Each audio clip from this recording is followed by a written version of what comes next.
Master Detective Archives Raincode is a Nintendo Switch game I've been looking forward to for months. With its neon meets noir atmosphere, funky music, blend of detective and dungeon crawling gameplay, and fantastic character design befitting the creators and team behind the Danganronpa series. Yeah, those characters look so familiar, that unmistakable facial art style, and I was like, yeah, that's the Danganronpa team, it absolutely is, and I'm so excited. There are a lot of interesting components to this game, and I've not seen the most amount of hype behind it, so I'm going to tell you 5 things that I think show that this should be a game that you need to take notice of. If you're familiar with Danganronpa, the process actually plays out quite similarly. Look for evidence, build your case, and then take on whoever is lying and perpetrating the crime. It plays out with a minigame, so it's sounding a lot like the Danganronpa games, except the gameplay loop in itself is actually massively different. You're looking for clues in a massive sprawling metropolis called Kanai Ward, and use special abilities from other master detectives of the World Detective Organization in order to find new details.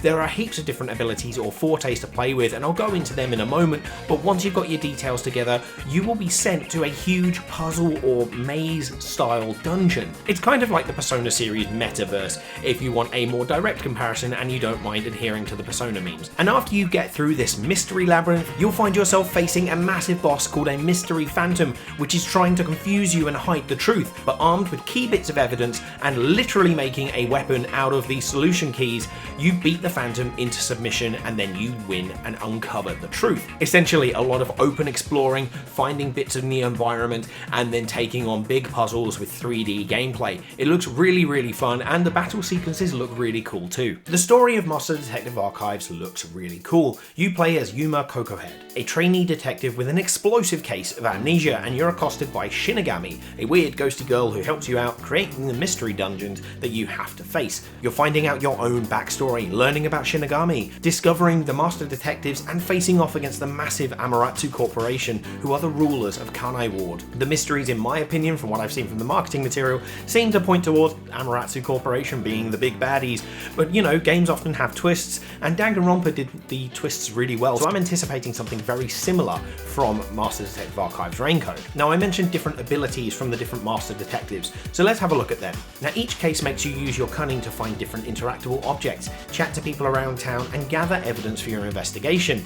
But you also have the different fortes. Now, these fortes are the different abilities that the master detectives have, and they play very differently and will change the outcome of your cases. Some can recreate the crime scene after it's been cleared up, others can detect heartbeats, can turn back time, chat with animals, disguise themselves as other people, and heaps more. You can use these abilities to find different things in different ways. It's not entirely clear right now whether only certain abilities can be used in certain cases or not, or whether near the end of the game you can just kind of use them all willy-nilly. We're not quite sure, and it is worth noting the protagonist has forgotten his own forte, which is a very interesting point. I'm kind of wondering whether the twist of this will be that he can use other people's abilities. I don't know. It'll be interesting to see. It's very exciting, and these different abilities are going to make a massive difference on the way that you play and find out information in this game. Now, Spike Chunsoft have described this as a lucid noir game, and I cannot get enough of the aesthetic and the music. The constant rain, neon signs, and dusky alleyways, as well as the depressing feel around Kanai Ward, create an uneasy tension, and it's a great backdrop to sleuth to. Music-wise, we've got some really lovely near ethereal sounds, but some awesome jazz beats as well.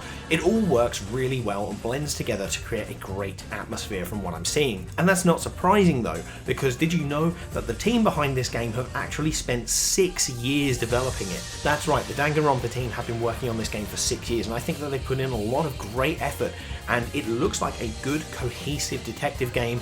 I really just can't wait to play it. That's why I'm excited to play Raincode when it comes out on June the 30th for Nintendo Switch. There are plenty of new bits of information on Spike Chunsoft's YouTube, including the new characters of the World Detective Organization and Amaterasu Corp, so check that out now, and you can use your sleuthing skills right now to find the subscribe button and hit the notification so you get all the up-to-date information when I'll be playing Raincode when it comes out soon. I'm really excited. Now check this video out for more great gaming information from me, probably talking about Sonic, let's be real, but I'm really excited for this too. Check it out.